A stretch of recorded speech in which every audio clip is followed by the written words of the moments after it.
Alors le balman kuma segu tongora les politologues de Binyoro comme balman nouvelle badé de PB alerte be Mali fan bepi. En d'abord y nanga tanya fait amadeli Mali sulame bela jele fait. Kata ho conseil la kana se en balman sulame bela jele na. Kata wahabia la kana bolo jigela la nbolo la amadeli bela jele fait. Beka yafa anga autorité mogoma kuye chemu mine ka don kasola ko parce que ka aye yo sorasi chemu mine ka don kasola bela jele ka yafa Mali autorité mogoma Philippe Besso. Vraiment, on a mal courage, on a mbolo de yoma, on a président Assimi Deme Barabe Nyabulu Chukamana. Sinon, balmao, bonne nouvelle be sarla Canada, Assimi Clara Barla Peu, Ambeka Assimi Deme. Mais Djenga be yoro, Ambo Fana Tien for Nyongana. Mais Madri Mali Sulame, Mali chrétien, Mali Moru, Mali Somao, Mali Doutilakao, Mali Malien Bella Jelly Beka, Ambeka Tegel Yomanga, Mali courage, Mali Kora de Bekajo. Président Assimi Clara Barla Peu. Koe Alaka Latikedi, Anya Sulamedi. Andaleme alala ali chini ne daleme alala ali chini ne daleme coronel mais ne te mourir contre là ne te chrétien contre là nous sommes fiers de nos frères chrétiens, nous sommes fiers de nos frères juifs. Ça veut dire qu'il n'y a pas de problème au Mali et nyamoko ku kolosi anya kibara do fana metuguni mbalimao ko farasi keleme ka complot courant de la ben ko abe fait katani autant surasi keme douye ko américain ga surasu Français nyamoko be ka kasi ko américain ko ka surasu bla ka taka malla ko sino ko Mali bena nani irisu ye ko ni américain mata fara français ka dron ko français ko Mali bena kla français la o kibara fara bena ko surasi keme duru voilà surasi keme duru amba fana tuguni ministre ko Mali armée donna Kidali tienta la de Mali armée ma don Kidali de Malimaw Mali armée ma don Kidali bi Mali armée ma don Kidali chini ou be ka kuma armée reconstituer munka Malimaw Oye Mali clari armée de Yé. Ça fait partie de l'accord d'Alger. Armée reconstituée, on est armée malienne ou te kilingé. Anyaba photo ou la femme, pour l'armée malienne est rentrée en Kidal. Anyate photo na, ou que le mec a une photo de bleu femme, Mali armée reconstituée. Abe armée reconstituée corridor. Oba il a tanga surasi fait bobo bamako ka taga nord là. Oluka nyamoko beke erebeludi ou ka commandement. Sema mogo de beka commandement nyamoko yi. Aywa, a surasi reconstituée mon fera ko armée reconstituée. A keme sarada. Ni keme ni surasi keme kangata. Surasi bishegin obebo erebelu la. Surasi mogandron bebo Mali la. Awa erebelu ka drapeau, azawari drapeau signi obeke erebelu ka armée keranina. Orebe fara armée malienne ka ate foko armée malienne de abe foko armée reconstituée. Abina fo jamana fla armée farla nyogon kan. Aw kana nisondia ni kuma ina, aw kana bla aw kuna ko armée malienne donna Kidali, c'est faux et archi faux. Anya photo nu nye fambe, démission be ka bla fambe, Mali armée donna Kidali, Mali armée ma do Kidali de. Ou ka mascaradi de do. Soumaïla Cissé de la ka kuma fo. Fait Soumaïla Cissé ou ya kuma fo. Akoko nite armée malienne ni Malimaw. Bloku kuma flatte temaka. Ministre Pasi ça fait comme Mikaelou. Voilà. Ministre Pasi ça fait comme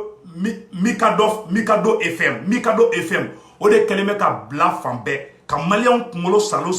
Ko kele bana ko armée malienne donna Kidali. Armée malienne ma don Kidali de. Na fara ko armée malienne. Pourquoi o va faut ko armée reconstituée. Aw ma kuma une famille. Ça vous tombera codé. Galonte teke madi ko la blé.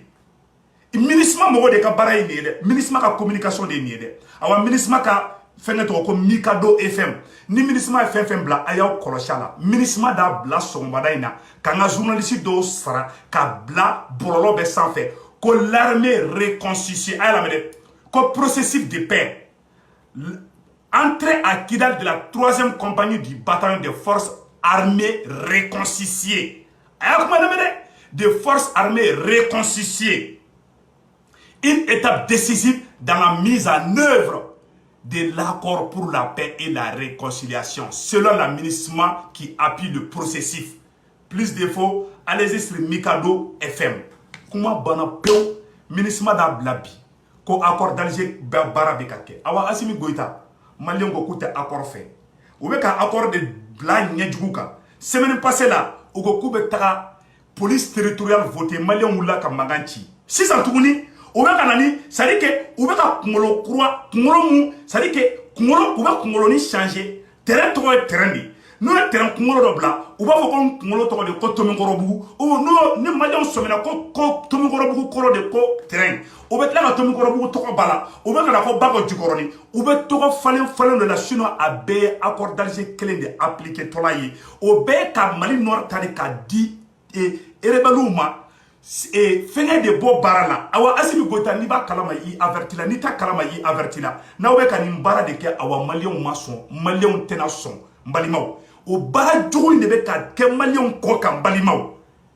awa ko kelen a y'a kɔlɔsi dɛ Mali armée ma don Kidali dɛ c'est pas l'armée malienne qui est en train d'aller à Kidali c'est l'armée reconstituée o armée reconstituée o ɲɛmɔgɔya o bɛ di rebelles de ma n'o ye SEMA mɔgɔw de ye SEMA mɔgɔw de bɛ na u ye police territoriale fɔ an ko n t'o fɛ sisan u bɛ nkalon tigɛ ka bila bɔlɔlɔw sanfɛ la ko Mali sɔrɔsiw donna Kidali fo bɛ taga Modibo Kone photo bɛ ta k'o bila o la sa maliyɛnw a ye tubabukan ma nɔgɔ ɲɛ tɛ fo bɛ ni photoninw bɛ bila ko Mali sɔrɔsiw donna Kidali ko armée malienne ma don Kidali dɛ u bɛ blogu de la koyi n bɛ ka tiɲɛ de fɔ aw ɲɛna u bɛ k'aw blogu de dɛ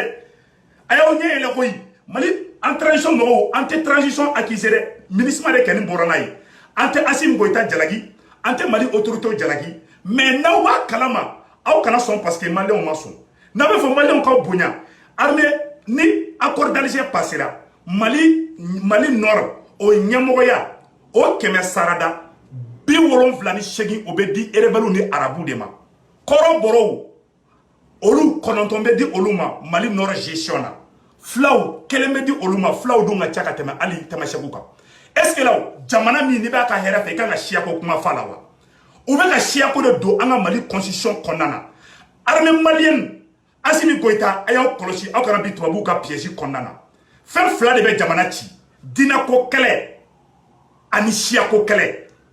aw dun bɛ ka kuma o fɛn fila de kan aw y'an ka cɛ minɛ k'o don kaso la k'o ye kuranɛ kalan an bɛ Haut Conseil mɔgɔw fo u ye ji kɛ tasuma la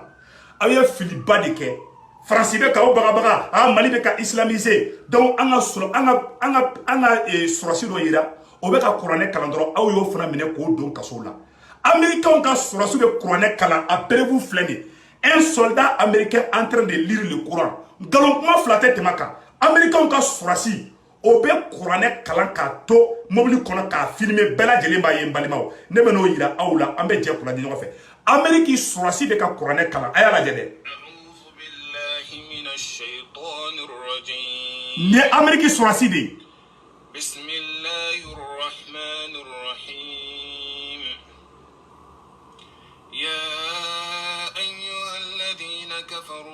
تعتذروا اليوم إنما تجزون ما كنتم تعملون يا أيها الذين آمنوا توبوا إلى الله توبة نصوحا عسى ربكم أن يكفر عنكم سيئاتكم ويدخلكم جنات ni Amérique sɔrɔsi de ni Amérique sɔrɔsi de a bɛ ka kuranɛ kalan k'a ka mobili kɔnɔ Américains ka général dɔ fana bɛ kuranɛ kalan kɛ o fana vidéo bɛ n b'o yira aw la ala to sa mɔgɔw ka a ye nin ko ninnu dabila sa kuranɛ kalan ye kojugu n k'o ye hɛrɛ de ka ala yɛrɛ tɔgɔ fɔ o ye hɛrɛ de ye jamana ma Amérique sɔrɔsi filɛ dɛ a filɛ ka mobili kɔnɔ dɛ a lajɛ يوم لا يخزي الله النبي والذين آمنوا مع نورهم يسعى بين أيديهم وبأيمانهم يقولون ربنا أتمم لنا نورنا واغفر لنا إنك على كل شيء قدير. Voilà, a filɛ sa ɲɛkɔrɔ dɛ Amérique sɔrɔsi de filɛ tantɔ dɛ a filɛ o ɲɛkɔrɔ sa dɛ u b'u ka kuranɛ kalan kɛ yan na anw y'a kɛ u b'a fɔ k'anw ye terrorisiw ye Mali bɛ kɛ don dɔ la hali tɛ se ka bisimila i fɔ Mali autoritéw a y'aw bolo da aw dusu la an bɛ fɛ k'aw dɛmɛ mais aw kana bi tubabuw yɛrɛ bɛ ko dɔw kɛ o tɛ sɔn aw ka kɛ tubabu nin kɛra Amérique dɛ Amérique yan nɔ c'est fait ici aux États-Unis aw Amérique sɔrɔsi Amérique jamana wɛrɛ sɔrɔsiw bɛ bɔ hali irisiw ka sɔrɔsiw bɛ kuranɛ kalan k'u to kɛlɛkɛyɔrɔ la n ko ala n'i ye chrétien ye i ka Bible kalan Ni ye soma ye k'i ka somaya baara kɛ a bɛɛ ka ɲi armée kɔnɔna na a bɛɛ kan k'a respecter o si mana kɛ problème ye tubabu kana n'aw bila aw ka sariya dɔ bila n'a ma kɔlɔsi n'a ko k'a bɛ taga ni sariya in ye ni de guerre civile wuli Algérie Algérie sɔrɔsi 200 ani 50 ni ma fili ko Job tɔgɔ de y'a publié selon Job ne ka kuma tɛ dɛ cɛ dɔ de y'a publié ko Job ko Algérie sɔrɔsi 200 ani 50 o de fagara parce que ko sɔrɔsi dɔw kuranɛ ta ka kalan dɔrɔn Algérie ɲɛmɔgɔw ko mankan ka kɛ silamɛ bɛɛ bilar'u contre la wallahi ala ko ye tiɲɛ de kuranɛ ye tiɲɛ de billahi ala ne segu tungaramana kuranɛ ta ka dan ali kunkɔrɔ n bɛ sigo ko ɲuman kɛ ka ala tɔgɔ fɔ ni ne segu kɔnɔna filila ni ne ye arakan 2 seli wallahi ala b'o ko nɔgɔya ne ye ne segu nana Amérique ne ka papier ko gɛlɛra n selila ka n bolo jan ala ye ka ala deli ma taa soma fɛ ma taa muri fɛ n ye ala de deli ala y'a nɔgɔya n ye ne ye fɛn fɛn deli ala y'a tilancɛ bɛɛ nɔgɔya ne ye ne bɛ ala fo kuranɛ tiɲɛ de koyi ala ko ye tiɲɛ de fana ye n bɛ ka tiɲɛ de fɔ an ɲɛna koyi parce que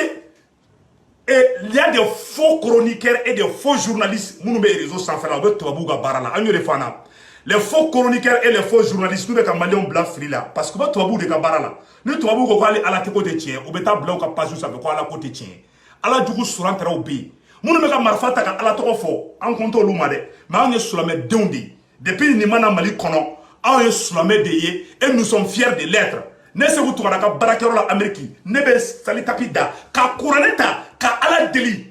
tubabu n'u yɛrɛ b'a fɔ ko non ko vraiment k'an ka religion ka ɲi ne segu ka baarakɛyɔrɔ la ni mɔgɔ min ye juguya kɛ n na ne bɛ ɲumanya k'o ye ne ka patron ko ne ma ko segu tugara ko mɔgɔ dɔw bɛ yen k'i commande olu ye ko mais que toi tu es ouvert tu es gentil ne ko n ko kuranɛ ko de i ka kɛ bɛɛ fɛ c'est à dire que islam ko de l'islam dit de ne jamais tuer même une mouche silamɛ yɛrɛ tɛ mɔgɔ faga silamɛ yɛrɛ tɛ marifa ta mɔgɔ contre la un vrai musulman ne tue même pas une mouche un vrai musulman ne se venge pas i ye vengeance ye mɔgɔ la suntanɛ mɔgɔ de don i ye mɔgɔ violence kɛra suntanɛ mɔgɔ de don ala mɔgɔ tɛ ala mɔgɔ yɛrɛ i b'i sen dara kan a b'a fɔ ka yafari i ma ala mɔgɔ yɛrɛ a bɛ k'a la a b'a kun awa an ko an dalen bɛ ala la an dalen bɛ an ka kuranɛba in fana na awa an bɛ kuranɛ an b'a kalan koyi Mali autorité mɔgɔw aw ko ka da ɲɛ koyi mais an ka silamɛya in de kɛ awa cɛ mun ye kuranɛ kalan aw ka bɔ an ka yafa deli ala fɛ koyi parce que a ye mun kɛ tantɔ a ma ɲa dɛ a ye erreur de kɛ tantɔ aw bɛ parce que fɛn 2 de bɛna jamana ci siyako kuma accord d'Alger min b'aw bolo o ye siyako kɛlɛ de aw bɛ ka mɔgɔ bali kuranɛ kalan mana na o ye dinako kɛlɛ de o 2 étiquette mana da aw kan o ye aw goyalen de ye maliyɛnw ye d'abord accord d'Alger b'a yira ka bɔ ko tamaseki o de Mali bɛ ta ka di tamasekiw de ma ani arabu kɔrɔbɔrɔw de ka ca n'a bɛɛ kɔrɔbɔrɔw ye plus de 70% mais accord d'Alger b'a yira ko kɔrɔbɔrɔw tɛ foyi ye ko Mali tigi ye tamasekiw de aw sɔnn'o ma i bɛ ka sɔnn'o ma bube y'i sɔnn'o ma aw kana sɔn ma dɛ Asimi an tɛ k'aw jalaki koyi mais an bɛ jamana jɔ tiɲɛ de kan ni filimisɛnnin minnu bɛ ka na an bɛ kɔn k'a ɲɛfɔ an ɲɛna a kana taa ɲɛfɛ a ye Mali constitution kura dilan an bɛ Sogɛli Mayiga fo a ye constitution kura dilan maliyɛn bɛɛ ka kɛ kelen ye a kana fɔ ko nin ye kɔrɔbɔrɔ ye Mali constitution kɔnɔ a kana fɔ ko nin ye tamaseki ye Mali constitution kura kɔnɔ a ka fɔ ko maliyɛn de kidal a kayi tu es malien ou tu n'es pas malien mais tu es kɔrɔbɔrɔ tu es bɛɛla a ye nin kuma ninnu bila nin ye jamana ci kuma de e ye silamɛ ye i ye chrétien ye a ye nin kumaw bila nin de Rwanda ci nin de dugu tilancɛ bɛɛ ci n b'o fɔ aw ɲɛna bi dɛ deuxième guerre mondiale sɔrɔla dinako de la Hitler wulila k'a bɛ juifu de faga dinako bɛ dugu o dugu la dugu tɛ lafiya dinako kɛlɛ bɛ dugu o dugu la o dugu tɛ lafiya siyako kɛlɛ bɛ dugu o dugu la o dugu tɛ lafiya awa Faransi bɛ k'aw nɛgɛ ka taga o logique 2 de kan accord d'Alger o ye siyako kɛlɛ ye ko silamɛ kana kuranɛ kalan silamɛ bɛ kuranɛ kalan Amérique yan silamɛ bɛ kuranɛ kalan irisiw fɛ yen silamɛ bɛ kuranɛ kalan diɲɛ yɔrɔ bɛɛ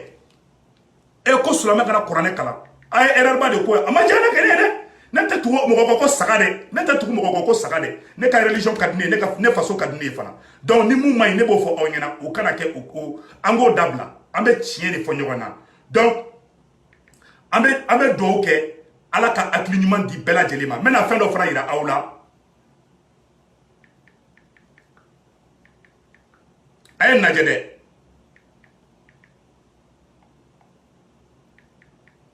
a ye nin yɔrɔ lajɛ n bɛna nin bɔ ka yira la aw ni an ka jɛ ka lajɛ ɲɔgɔn fɛ irisu ka surasi yaro américain ka surasi pour avec ka kuranɛ kala awa irisu ka surasi fana filɛ ka kuranɛ kala ayo fana lajɛ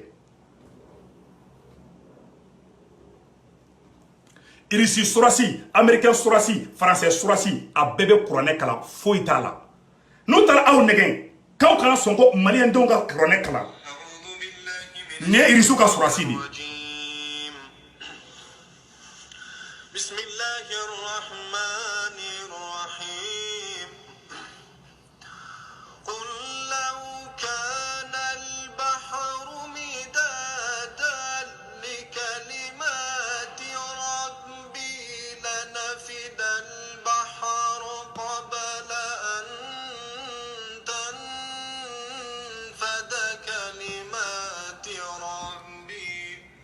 ninge irisu ka surasi de ka bɛ ka kuranɛ kalan koyi américain fana ka surasi fila bɛ ka kuranɛ kalan maliyɛnw t'a kalan anw de ye sagaw ye anw ye bagaw ye anw tɛ fɛnw ye fo dɔw b'i sigi non sariya ye sariya de ye non mun man ka kɛ i b'a fɔ ko silamɛdenw tɛ aw bɛ kana tigɛ an ka diinɛ fana la an kana ala deli fana kɛ cɛ asima aw ka d'an ye koyi mais an tɛ ka silamɛya bila aw ye koyi aw ko ka d'an ye dɛ a ye sabali aw kana bi sɔrɔ u bɛ k'aw bila ka siya woloma kɛ a ye armée bila ka taa Kidali hey a ye armée bila ka taa Kidali armée maliyɛn ma taa Kidali koyi u bɛ k'aw bila ka siya woloma kɛ u bɛ k'aw bila aw ka diinɛko kɛlɛ wuli jamana kɔnɔna na code de famille ko problème wulila aw ni u ni ATT bilara ɲɔgɔn na o la bandaw nana ni musonin ye ko ka na ni pereya an ka fɛngɛ kɔnɔna na Buye Aïdara y'i to Nioro ka kɛlɛ kɛ Ousmane Seri Manani Aïdara fana y'a kɛlɛ kɛ u bɛ wuli aw y'a kɛlɛ kɛ aw kana to siya woloma étiquette ka da aw la aw kana to diinɛ o juguya étiquette ka da aw la a mana da aw la k'aw bɛ ka siya dɔw san siya dɔw Mali kɔnɔ vous ne serez plus crédible face aux Maliens awa foyi man jugu diɲɛ kɔnɔ e bɛ ka mɔgɔ min mara tigɛlen don e la a ma da e la o de kɛra IBK ta la o IBK tora ni génie de la Malien bɛɛ tigɛra la hali IBK ye mun wele k'a b'a kɛ ministre o b'i ban M5 kɛlɛ bɛ kɛ wagati min na IBK ye négociation sugu bɛɛ kɛ ka mɔgɔw fara ka bɔ M5 na o bɛra M5 ko IBK ka taga hali dɔw bɔra ka na IBK to yen kangara daru ye ko n'u tɛ kɛlɛ kɛ u k'u sen bɔ kɛlɛ la parce que mɔgɔw tigɛra IBK la de aw kana to mɔgɔw ka tigɛ aw fana na IBK ni génie de kɛ an ka silamɛw an ka silamɛya o y'an ka silamɛya de an nana silamɛya in sɔrɔ an ye silamɛ de an bɛ chrétienw bonya an bɛ somaw bonya an bɛ muru bonya an bɛ bɛɛ bonya mais an ye silamɛdenw de a ye jamana in a y'aw kɔlɔsi nin yɔrɔ nin na aw kana ye dɛ an b'a ɲini bɛɛ fana fɛ bɛɛ ka transition dɛmɛ vraiment bɛɛ k'aw dɛmɛ mais aw tɛ dɛmɛ k'an ka jamana danbe bɔ a la dɛ on ne va jamais vous supporter sur ce côté an bɛ mun kɔni ɲɛfɔ aw ɲɛna n balimaw a y'a hakɛ to voilà n'a ye maliyɛnw sago kɛ a ka ca Ala fɛ a bɛ ɲɛ aw bolo mais aw kana sɔn ko armée reconstituée nin tɛ armée reconstituée dɛ nin ye armée dugu ci armée de nin ye Touareg Tamaseki fɛngɛ je m'excuse les rebelles de la CEMA la olu de ye ɲɛmɔgɔw ye nin ye police territoriale nin ye ka Mali ta k'a di a jugu de ma nin ye soldat américain de ye voilà armée wɛrɛ fana bɔra tuguni n bɛn'o fana yira aw la